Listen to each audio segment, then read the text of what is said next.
अस्सलाम वालेकुम दोस्तों, कैसे हो? मुझे उम्मीद है कि आप सब सही हो गए। न्यू अपडेट के साथ मैं आपके सामने फिर हाज़िर हो चुके हैं। अगर आप कुवैत में रहते हैं, कुवैत की खबरों से हमेशा के लिए अपडेट रहना चाहते हैं, तो ये वीडियो आप शुरू से लेकर आखिर तक देखते रहिए। इस वीडियो के अंदर मैं आपको काफ़ी ज़्यादा इंपॉर्टेंट जो है इन्फॉर्मेशन देने वाला हूँ और आप लोगों को बताने वाला हूँ। जो आप लोगों के सवाल जवाब हैं काफ़ी ज़्यादा, वो भी मैं आपको बताने वाला हूँ। और मैंने कल एक वीडियो बनाया था जिसमें क्या फ्रॉड के बारे में बताया था, तो आप लोगों ने उस पर काफ़ी ज़्यादा अच्छा प्यार दिया और लोगों ने अपनी राय भी रखी और कमेंट भी किए कि भाई कितनी सैलरी है। तो उसके हवाले से भी हम आपको का बताने वाले हैं कि किस तरीके से आपके साथ में फ्रॉड हो सकता है, क्या हो सकता है। और भी जो है पिछले 24 घंटे की कोरोना वायरस रिपोर्ट के हवाले से बात करेंगे, इंडिया के हवाले से बात करेंगे। और कुछ लोग अच्छे कमेंट भी करते हैं तो कुछ बुरे कमेंट भी करने वाले होते हैं। तो बुरे कमेंट करने वाला का भी मैं शुक्रिया अदा करूँगा कि आप जो है अपने हिसाब से, अपनी एजुकेशन के हिसाब से, अपने इन्वायरमेंट के हिसाब से जो कमेंट करते हैं उनके लिए बहुत बहुत शुक्रिया। तो चलिए फिर बिना देरी के वीडियो शुरू करते हैं। लेकिन उससे पहले मैं आपको बताना चाहूँगा, चैनल हमारा पहली बार देख रहे हैं, चैनल को ज़रूर सब्सक्राइब करें और साथ ही साथ बेल आइकन ज़रूर प्रेस कर दें ताकि हमेशा आपको इसी तरीके से कुवैत के बारे में जानकारी टाइम टू टाइम मिलती रहे और आप हमेशा हमारे साथ में जुड़े रहें। तो सबसे पहले हम यहाँ पे बात कर लेते हैं जो बड़ी खबर आ रही है निकल के। अगर आप किसी भी तरीके से कुवैत के अंदर रहते हैं या फिर कुवैत में जाना चाहते हैं, तो बहुत सारे लोगों के सवाल जवाब हैं, तो वो भी हम आपको बताने वाले हैं। लेकिन यहाँ पे मैं पहले बता देता हूँ पिछले 24 घंटे की कोरोना वायरस रिपोर्ट। देखिए, इंडिया की अगर बात करें तो इंडिया के अंदर तकरीबन 50,000 के करीब जो है वो कोरोना वायरस के जो केसेस हैं वो हो रहे हैं। अभी जो केसेस है वो ज़्यादा नहीं हो रहे इंडिया के अंदर भी, क्योंकि पहले आपको मालूम था 3 लाख 4 लाख इस तरीके से जो केसेस थे वो हो रहे थे। लेकिन अल्हम्दुलिल्लाह अब जो है कम हो गए हैं और आप लोगों को कोई भी परेशानी नहीं है। अगर एंट्री एग्जिट करना चाहते हैं, कुछ भी करना चाहते हैं, तो आप कर सकते हैं। बात कर लेते हैं। यहाँ पे बहुत सारे लोग हमसे एक सवाल कर रहे हैं कि हमें इंडिया आने के लिए तो क्या पीसीआर लेकर आना होगा या नहीं आना होगा। तो देखिए, मैं आपको बताना चाहूँगा, बिल्कुल पीसीआर आपके लिए भी ज़रूरी है और जो आप ट्रेवल करेंगे जिन लोगों के साथ में उन लोगों के लिए भी ज़रूरी है। और आप अपनी फैमिली में आएंगे तो आपके लिए वहाँ पे भी काफ़ी ज़्यादा ज़रूरी हो जाएगा, क्योंकि आपका क्लियर हो जाएगा भाई आपको जो है किसी भी तरीके से कोरोना से कोई भी पॉजिटिव वगैरह नहीं है। तो वो सारी चीज़ें आपकी सेफ्टी के लिए हैं, तो आप पीसीआर वगैरह ज़रूर कराइएगा अगर आप इंडिया का ट्रेवल करना चाहते हैं। बात कर लेते हैं यहाँ पे पिछले 24 घंटे कोरोना वायरस रिपोर्ट के वाले से। तो 4,522 जो है वो रिकवरी की गई है। टोटल रिकवरी हो चुकी है 5,84,578 की और 1,348 नए केसेस आए हैं। अल्हम्दुलिल्लाह अब जो है 1,300 केसेस के करीब आ रहे हैं और ये और भी डाउन हो जाएंगे। और जैसे डाउन होंगे तो अभी आपको मालूम है कुछ पाबंदियाँ वगैरह हैं अभी कुवैत के अंदर, तो वो भी आहिस्ता आहिस्ता ख़त्म हो जाएंगी। टोटल केसेस की बात करें 6,10,801 हैं और 2 बंदों की मौत हुई है। टोटल मौत हो चुकी है 2,527 की। और अब बात करते हैं यहाँ पे टेस्टिंग की, तो 22,593 टेस्टिंग हुई है। टोटल टेस्टिंग हो चुकी है 74,26,449 की। और बात करते हैं आईसीयू में, तो 89 केस आईसीयू में। एक्टिव केसेस की बात करें यहाँ पे 23,696 अभी भी एक्टिव केस हैं। और ये जो एक्टिव केसेस की संख्या थी वो पहले काफ़ी ज़्यादा बढ़ गई थी। जैसे कि आपको मालूम है, अगर आप कहीं पे भी रहते हैं, कुछ भी करते हैं, तो मैं आपको रिपोर्ट में हर बार में बताता रहता हूँ, जो एक्टिव केसेस की संख्या थी वो पहले तकरीबन 50,000 के करीब पहुँच गई थी। लेकिन ये अल्हम्दुलिल्लाह अब कम हो गई है।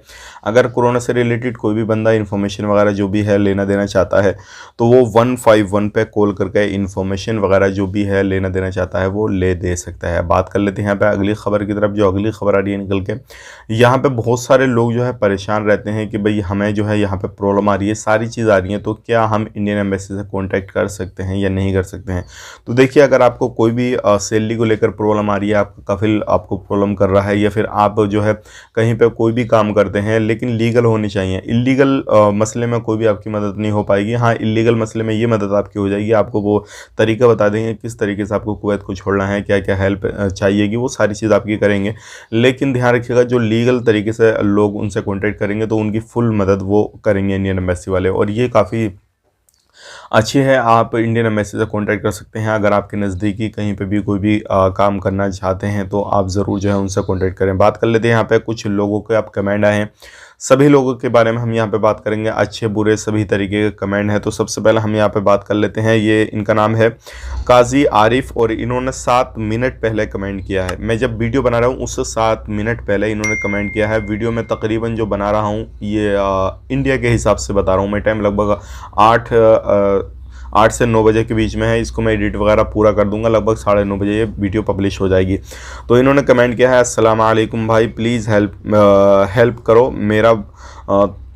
मेरी थोड़ी प्रॉब्लम है। मैं छुट्टी आया था इंडिया में, मेरा पासपोर्ट ख़राब हो गया है और मैंने न्यू पासपोर्ट बना लिया है, तो क्या अब एंट्री कर सकता हूँ कुवैत में?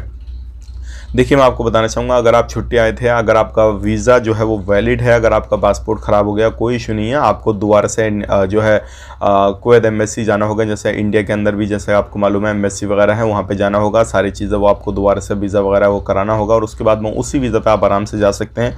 और आपने रीज़न बताना होगा किस रीज़न से आपका पासपोर्ट वगैरह ख़राब हुआ। तो इसमें टेंशन लेने की ज़रूरत नहीं है। आपका पासपोर्ट ख़राब हुआ, दोबारा से आप सारी चीज़ें करके आप नहीं जा सकते हैं, कोई भी इशू नहीं है। लेकिन आपको प्रूफ देना होगा कि उनका पासपोर्ट क्यों ख़राब हुआ, आपका वीज़ा कौन सा था, क्या था, कुछ ना कुछ तो प्रूफ आपको देना होगा, ताकि वो ऑनलाइन चेक करें। उसके बाद में जो है आपका जो है एंट्री वगैरह करने में कोई भी परेशानी ना आए। बात कर लेते हैं यहाँ पे अगले कमेंट की। तो इनका नाम है मोहम्मद रिहान। इन्होंने 3 घंटे पहले कमेंट किया है, और मैंने एक वीडियो बनाया था जिसमें पूछा था कि भाई मुअज्जिन की जो सैलरी है वो कितनी होती है। तो इन्होंने भाई ने कमेंट किया कि 90 KD सैलरी है।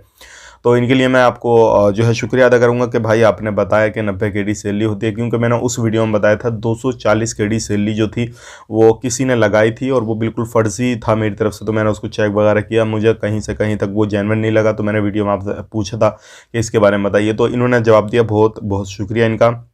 अब इन्होंने अगला एक कमेंट है, और ये करते हैं अपना भोजपुरी म्यूज़िक। अब इन्होंने भाई किस बारे में कमेंट किया, एयर सुविधा होता है या नहीं? अब भाई पता नहीं ये किस बारे में कमेंट कर रहे हैं।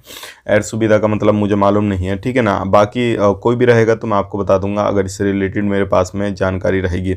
अब बात कर लेते हैं यहाँ पे अगला जो कमेंट है भाई का। इनका नाम है जावेद अहमद। इन्होंने 7 घंटे पहले कमेंट किया है। अस्सलाम वालेकुम भाई, वैक्सीन जो मैंने ली थी बूस्टर के लिए अप्लाई किया था, मगर बाद में पता चला कि वो मोबाइल ने इंडिया चला गया है, तो हम क्या करें, कृपया करके बताएं।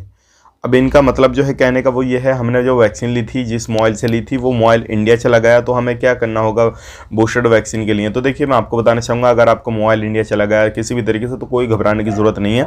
आप जो है दूसरे मोबाइल से अपना अपॉइंटमेंट निकाल सकते हैं, और जो भी आपका प्रूफ है वो पहले वहाँ पर दीजिए, और उसके बाद में आप अपना अपॉइंटमेंट निकालिए। कोई इशू नहीं है, आप ले सकते हैं दूसरा मोबाइल से भी, इसमें कोई परेशानी वाली बात नहीं है। और यहाँ पर बात कर लेते हैं अगले कमेंट की। और अगला कमेंट जो है, देखिए बहुत सारे जो है लोग यूट्यूबर लोग भी हैं जो कि हमारा वीडियो देखते हैं, तो वो भी अपनी राय बताते हैं। तो एक इनका मैं नाम बताना आपको चाहूँगा, और इन्होंने अपने हिसाब से अच्छा किया होगा, लेकिन मेरे हिसाब से कोई भी अच्छा नहीं कमेंट किया है।